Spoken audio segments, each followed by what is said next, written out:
What's happening, ladies and gentlemen? Welcome to Mindful Reality, the channel that covers reality TV from a mental health perspective.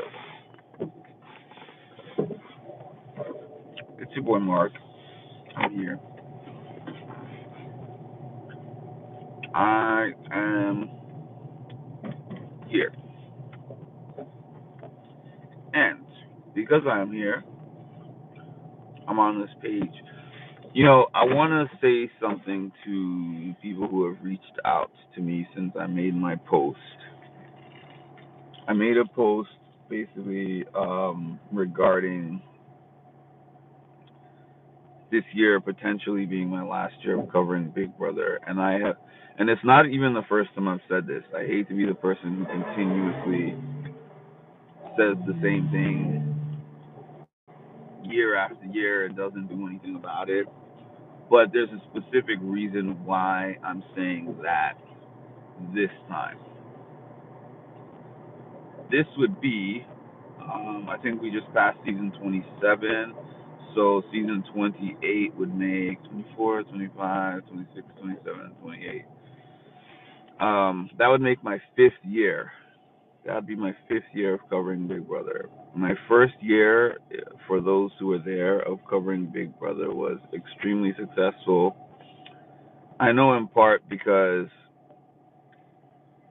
CBS was less strict with usage of their content, so I was able to actually view the live feeds on my channel, and I was able to post clips of things that I found interesting from the live feeds.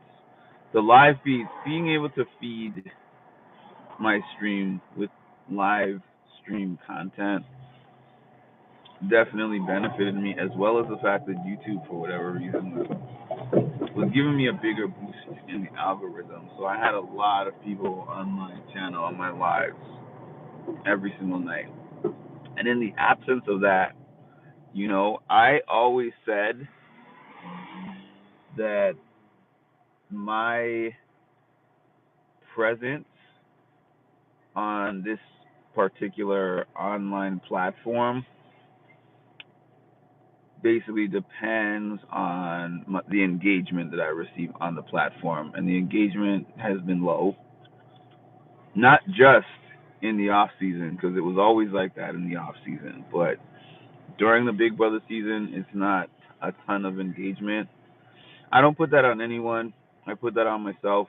Maybe it hasn't been innovative enough, interesting enough. I don't know. That's not for me to really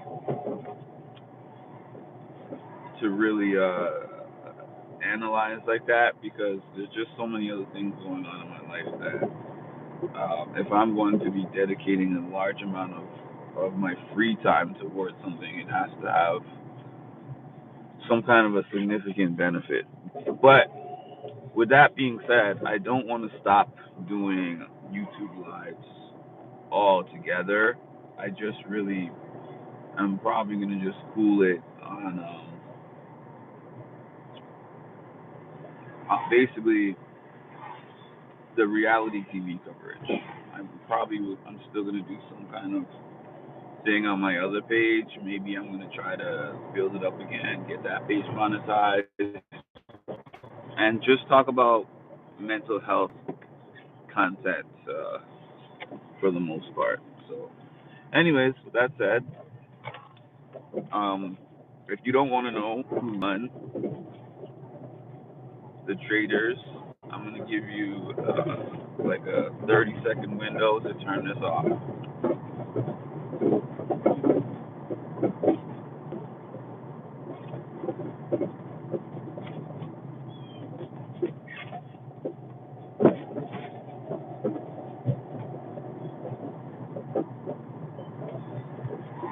Hello.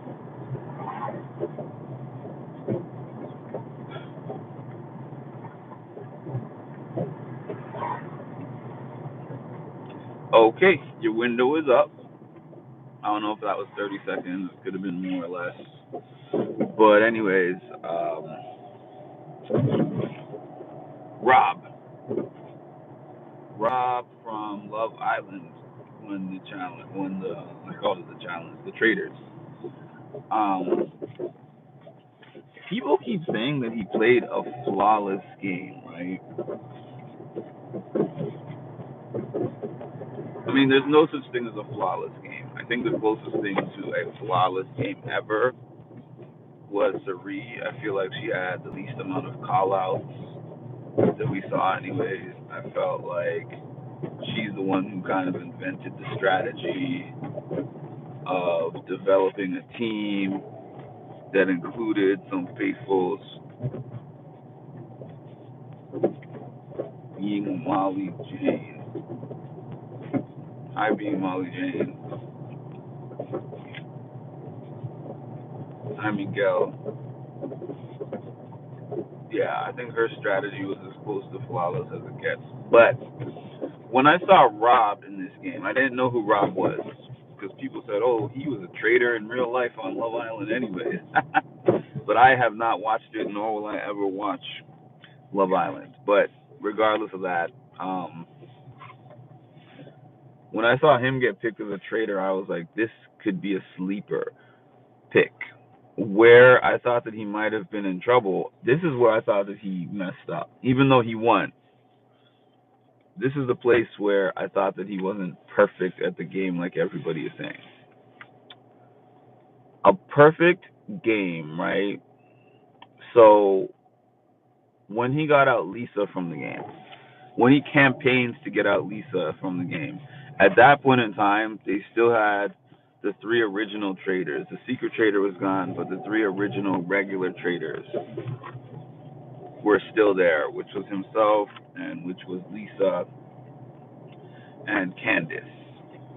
So Lisa did genuinely, with or without him, have a lot of heat on her in terms of people wanting to get her out. But the thing about Lisa, the thing about the original traders is basically the fact that they hadn't turned on each other yet to that point. Oh wait, I think he did say Lisa's name. He said Lisa's name in the previous roundtable before she actually ultimately had to go. But I think that he should have informed Candace, and I think that it would have been a good strategy for him and Candace to continue working together up until that point. However, he did pick a really good um, replacement for Candace when he had a chance to recruit, and he recruited Eric. Eric was like the perfect recruit for him. Um, I always say it's like a disadvantage.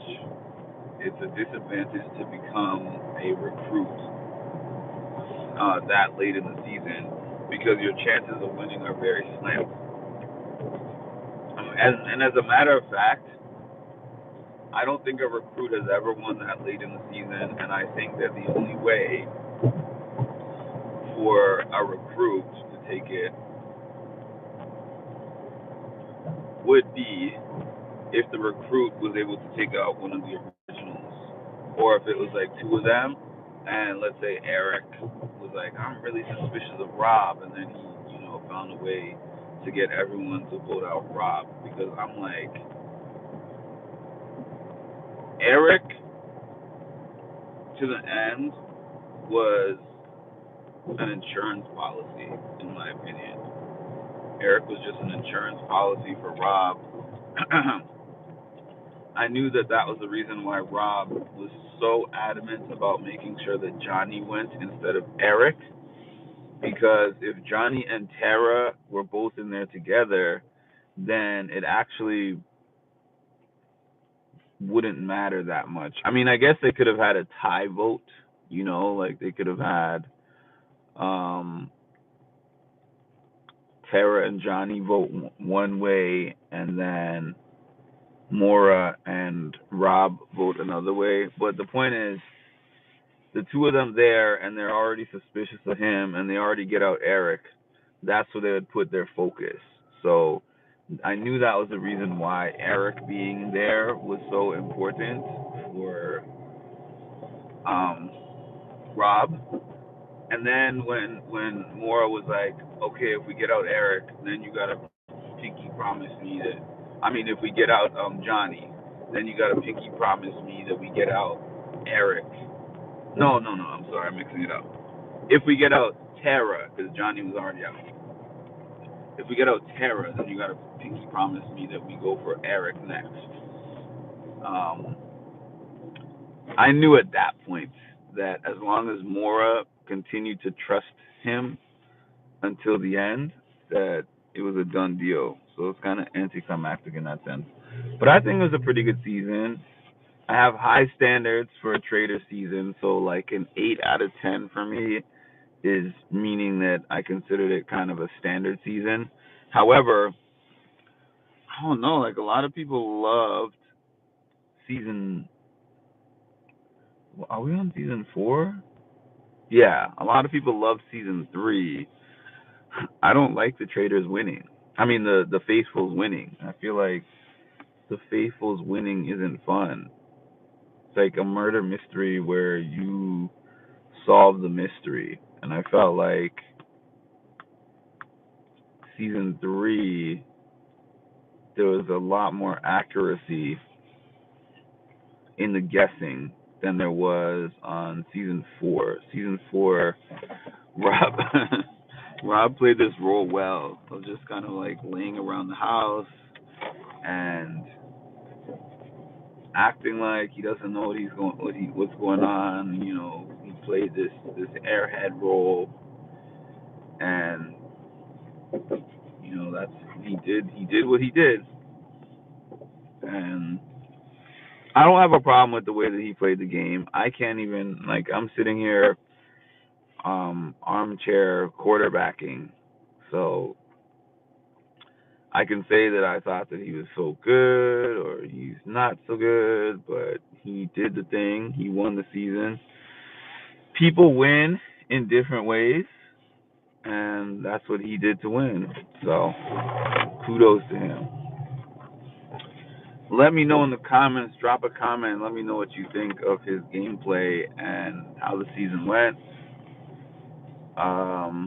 That's all I got for now. Please make sure like, comment, subscribe, hit that notification bell to get notified of when your boy drops some more great content. Thank you. Have a wonderful one.